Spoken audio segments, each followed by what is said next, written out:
So everyone and welcome to learn up IAS. So आज के इस वीडियो में हम लोग डिस्कशन करेंगे एक बहुत ही इंपॉर्टेंट टॉपिक के बारे में जो कि लीगल एंगल से है, और वो है कि अभी आपने देखा होगा कि जंतर मंतर मार्च हुआ था कॉकरोच जनता पार्टी और प्रोटेस्टर्स का, और उसमें पुलिस लाठीचार्ज वगैरह हुई थी। उसमें हम लोगों ने देखा ये था कि बहुत सारे सिविलियन ड्रेस में लोग थे जो हाथ में लाठी लिए हुए थे और वो अटैक कर रहे थे, और इसमें श्योरिटी भी नहीं कि वो पुलिसमैन है कि नहीं।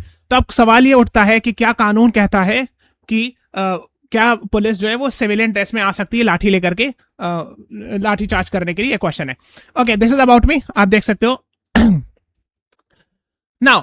और जहां तक सीजेबी प्रोटेस्ट की बात है, हम लोगों ने एक वीडियो बनाया था, हालांकि उसमें ज्यादा फार्मर्स प्रोटेस्ट से रिलेटेड ज्यादा बात थी, बिकॉज सीजेबी के बाद अब जो है फार्मर्स का ही मार्च हो रहा था और उनको शंभू बॉर्डर पर रोक दिया गया था।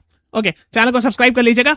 Let us move on. India's cockroach protest continues day after police crackdown. आपको पता होगा कि 20 जुलाई को, है ना, वो लोग काफी दिनों से जंतर मंतर पे थे। मैंने इसमें डिटेल में बताया, इसमें वैसे जंतर मंतर पे प्रोटेस्ट कर रहे थे और लोगों ने जंतर मंतर से पार्लियामेंट, जो कि 2.2 से 2.5 किलोमीटर का वॉक है, उसमें वो लोगों ने वॉक किया था। ओके, तो जब पार्लियामेंट के आसपास पहुंचे थे तो पुलिस लाठी चार्ज की थी, उसमें बहुत सारे लोग इंजर्ड हो गए थे एक्सेट्रा, और उसमें बहुत हैवी क्रिटिसिज्म भी हुआ था, इसलिए कि कई बार जो है वो माइल्ड लाठी चार्ज की जगह बहुत मिस यूज और पुलिस ब्रुटैलिटी के एलिगेशंस लगे थे।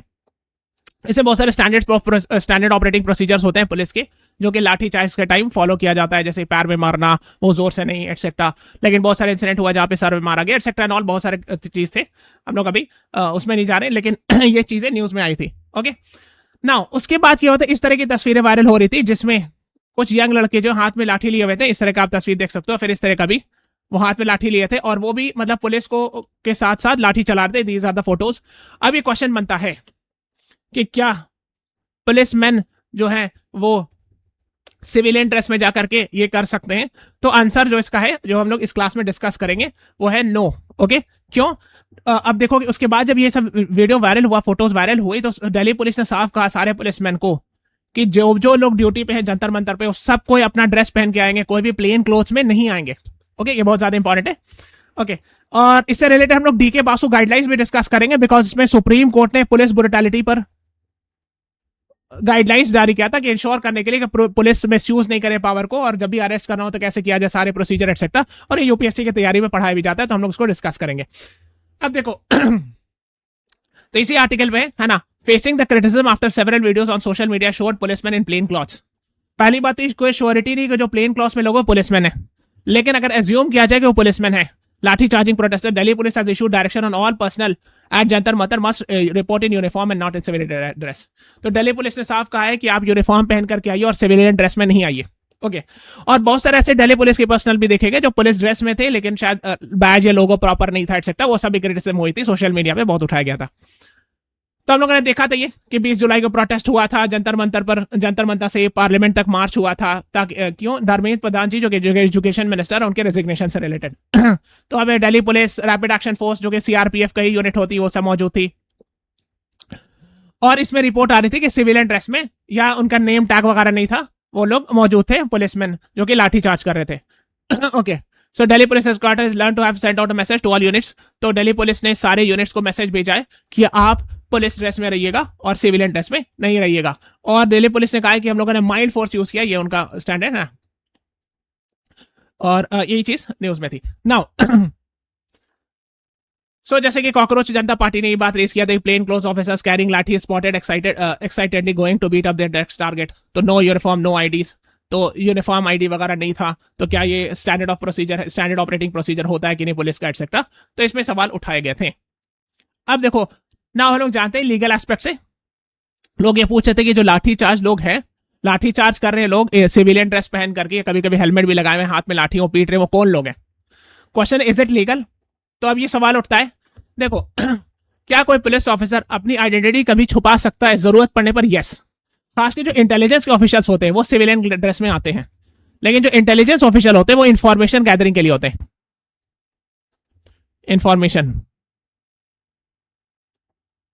वो इन्फॉर्मेशन गैदर करने के लिए होता है और इन्फॉर्मेशन देने के लिए होती है पुलिस को। वो लॉ एंड ऑर्डर इंप्लीमेंट नहीं करते, इन द सेंस कि वो इंप्लीमेंट नहीं करते लॉज की, जैसे कि अगर लाठी चार्ज करना हो तो फिर उसमें फोर फ्रंट पे नहीं रहते, उनका काम सिर्फ इन्फॉर्मेशन देना होता है। जनरली रिक्वायर हाइडिंग आइडेंटिफिकेशन और इम्पर्सोनेशन। तो कहीं पे yes of course intelligence official जो है अपने आइडेंटिफिकेशन छुपाने के लिए सिविलियन ड्रेस में आ सकते हैं, है ना, एटसेट्रा एंड ऑल। ना लेकिन अगर जब मेंटेनेंस ऑफ पब्लिक ऑर्डर हो, जिसमें कि जैसे कभी कभी माइल्ड लाठी चार्ज करना पड़े या अगर वो सब चीजें, उसके लिए जो लिखा है भारतीय न्याय संहिता में और जो कि पहले सीआरपीसी में मौजूद था, इसमें लिखा हुआ था, है ना, कि does not specifically state.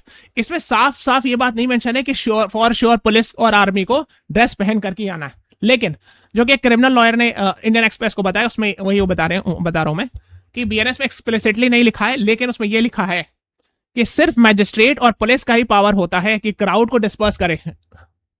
Now जब ये बात आ रही मैजिस्ट्रेट और पुलिस पावर, तो जब पुलिस ऑफिसर का पावर होता है तो पुलिस ऑफिसर को कैसे आइडेंटिफाई करेगी क्राउड, है ना।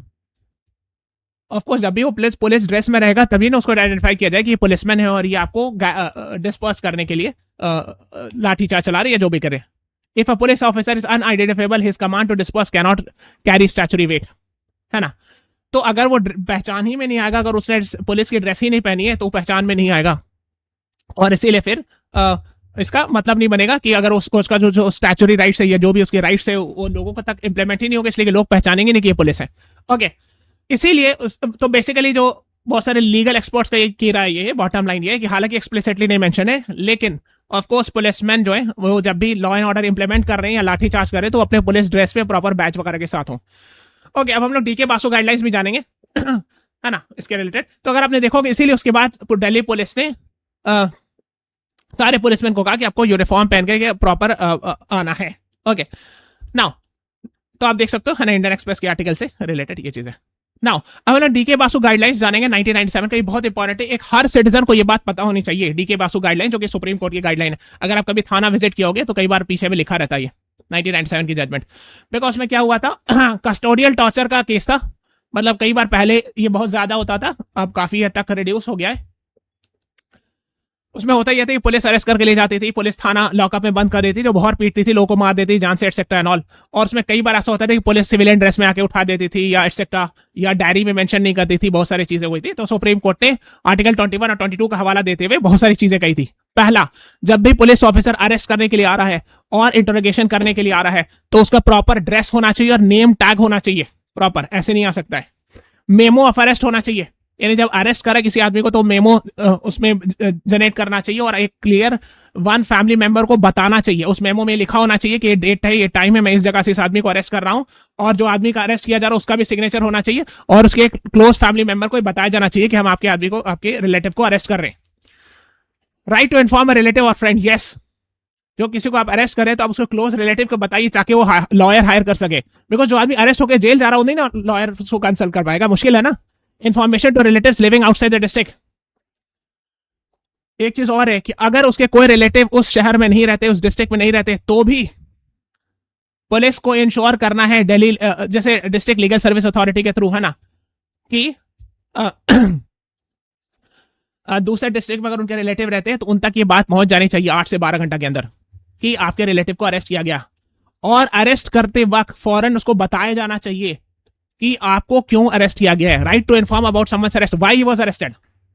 ओके, फिर डायरी एंट्री होती है, जैसे अरेस्ट किया जाता है ना, तो पुलिस स्टेशन में डायरी होती है, इसमें लिखा जाता है कि अरेस्ट, प्लेस ऑफ डिटेंशन, क्यों अरेस्ट किया गया, कौन से ऑफिसर गए थे अरेस्ट करने, ड्रेस था कि नहीं properly, inspection of memo injuries etcetera must be recorded.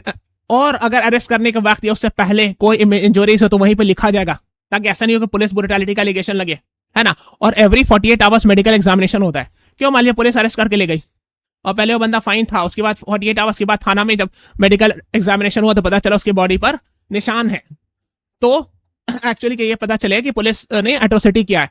ये सब इसलिए सुप्रीम कोर्ट ने जजमेंट दिया था ताकि इंश्योर करने के लिए, पुलिस ब्रूटैलिटी को स्टॉप करने के लिए। Documents to the magistrate, copied all arrest related documents including memo must be sent to the magistrate for record. तो जुडिशियल मैजिस्ट्रेट जो होता है उसके सामने रिकॉर्ड में पेश किया जाएगा। Right to meet a lawyer, ये तो आप जानते हो कि आर्टिकल 22 के अंदर फंडामेंटल राइट है। और आर्टिकल 22 ये सब में ये भी लिखा हुआ है कि अगर किसी आदमी को अरेस्ट किया गया तो with in 24 hours person should be produced in front of a judicial magistrate. यानी कि अगर किसी आदमी को अरेस्ट किया गया है तो 24 घंटे के अंदर पुलिस जो है वो जज के सामने पेश करेगी। ऐसे नहीं है कि विदाउट ट्रायल नहीं रख सकती है। ओके, और अगर जुडिशियल मैजिस्ट्रेट चाहे तभी पुलिस कस्टडी करेंगे, नहीं तो अदरवाइज जुडिशियल कस्टडी में भेज देंगे। You know what is the difference? ये यूपीएससी प्रीलिम्स से क्वेश्चन भी आ चुका है, police custody versus judicial custody. Police custody का मतलब होता है थाना, लॉकअप। तो उसे पुलिस, अगर कोर्ट ने पुलिस कस्टडी दे दिया, इसका मतलब यह है कि थाना में वो रख सकते हैं और सवाल पूछ सकती है, उसमें ह्यूमन राइट्स का वायलेशन बहुत ज्यादा का होने का चांस होता है। लेकिन जनरली क्या होता है, जुडिशरी जो है जुडिशियल कस्टडी रहती है। जुडिशियल कस्टडी यानी जेल, और जेल और लॉकअप में डिफरेंस होता है। जेल में अगर पुलिस जाएगी, पुलिस को इंट्रोगेट करना होगा, तो जुडिशियल मजिस्ट्रेट से परमिशन लेना होगा। ये सब आपको पता होना चाहिए। यूपीएससी का प्रीलिम्स का 3-4 साल पहले क्वेश्चन आया था, difference between police custody and judicial custody. Of course her district state headquarter में एक पुलिस कंट्रोल रूम, पीसीआर जिसको कहते हैं, होना चाहिए। Information regarding the arrest and place of custody must be communicated PCR. तो जैसे किसी थाना से अरेस्ट किया गया तो पीसीआर का जो पुलिस कंट्रोल रूम है वहां इन्फॉर्मेशन दिया जाना चाहिए, और नोटिस बोर्ड पे भी दिखाना चाहिए कि इस आदमी को अरेस्ट किया गया। ओके तो ये सब इसलिए किया गया था ताकि पुलिस जो है मिसयूज नहीं करे पावर। कई बार पुलिस सिविलियन ड्रेस में चली गई, ऐसे ही उठा ली, पता ही नहीं चला, और कोर्ट में पेश भी नहीं कर रही है। तो इसीलिए आपको जानते होंगे हैबेस कॉर्पस पिटीशन होता है कि अगर मान लीजिए गायब हो गया, किसी को उठा लिया गया, तो उसके रिलेटिव जो है हैबेस कॉर्पस पिटीशन फाइल कर सकते हैं कोर्ट में कि कहां ले गया गया, एटसेट्रा एंड ऑल। तो ये सब आपको पता होना चाहिए। इसके बाद जब अभी ये सब केस हुआ, यानी कि जो आपने देखा होगा 2 दिन पहले जो पुलिस से रिलेटेड चीजें ना, police brutality we had seen, तो उसमें उसके बाद लोग जो है पिटीशन फाइल किए सुप्रीम कोर्ट में। तो सुप्रीम कोर्ट चीफ जस्टिस से मना कर दिया कि don't waste our time, we are not interested, हम वीडियोस वगैरह नहीं देखना चाहते, मेरा टाइम मत वेस्ट कीजिए। उसके बाद लोग हाई कोर्ट भी गए, हालांकि हाई कोर्ट ने पीआईएल सुनने का से मना नहीं किया, बल्कि उन्होंने कहा कि अच्छा ठीक है सुनते हैं। तो इसमें लोगों ने कहा है, बहुत सारे लॉयर्स ने पिटीशन फाइल किया वीडियोस दिखा करके कि देखिए यहाँ पे पुलिस ब्रूटैलिटी हुई। तो उसके काउंटर में जो गवर्नमेंट के लॉयर हैं, एडिशनल सॉलिसिटर जनरल, आप जानते हो सबसे senior most lawyer attorney general होते हैं, उसके नीचे सॉलिसिटर जनरल होते हैं, उसके नीचे एडिशनल सॉलिसिटर जनरल होते हैं, एसजीज, कई सारे होते हैं एसजीज। तो वे गवर्नमेंट के लॉयर होते हैं, उन्होंने ये कहा कि नहीं, पुलिस पर भी अटैक हुआ है। बहुत सारे ऐसे वीडियोस हमारे पास है जिसमें दिखा सकते हैं कि पुलिस पर भी जनता ने अटैक किया। सो यही सब न्यूज में था, आपने देखा होगा। हालांकि तो पीआईएल दिल्ली हाई कोर्ट ने कहा है कि हम लोग सुनेंगे, इस पर क्लियर करेंगे। तो ये लोगों ने कहा कि देखिए बहुत सारे वीडियोस हमारे पास है जिसमें पुलिस ब्रूटैलिटी हुआ एटसेट्रा। और एक चीज और है, तो फिर वो जो लॉयर है गवर्नमेंट के लॉयर, वो कह रहे थे कि नहीं, प्रोहिबिटरी ऑर्डर्स लगा था। सेक्शन 144 सीआरपीसी बहुत फेमस है, लेकिन अब जो है बीएनएसएस आ गया है। सो सेक्शन 163 ऑफ बीएनएसएस जो है वो सेम चीज है। तो कहा यह गया था कि वो प्रोहिबिटरी ऑर्डर था और इसीलिए इतनी बड़ी भीड़ नहीं आ सकती थी एटसेट्रा एंड ऑल, ये सब दलील दी गई थी। ओके, अब ये बॉटम लाइन ये बनता है कि इसको वेरीफाई किया जाना चाहिए, है ना, कि ये लोग whether they were really policeman और नॉट, है ना, क्योंकि सिविलियन ड्रेस में बॉटम लाइन ये है कि नहीं आ सकते। और मैं अभी एक इंटरव्यू देख रहा था farmer IPS officer, farmer ADG का, किसी न्यूज चैनल पे, उनसे ही पूछा गया तो उन्होंने कहा कि नहीं, ऐसा नहीं हो सकता है, सिर्फ इंटेलिजेंस के लोग आते हैं और वो सिर्फ इंफॉर्मेशन गैदरिंग के लिए होते हैं, और वो हाथ में लाठी डंडा लेके नहीं आ सकते, लाठी चार्ज नहीं कर सकते, सिर्फ इन्फॉर्मेशन देने के लिए होते हैं। और जब लाठी चार्ज करना होता है तो पुलिसमैन जो इशारा कर देते हैं कि आईबी वाले लोगों को कि आप हट जाइए यहाँ से। ओके, सो यही था। तो दैट इज अबाउट इट।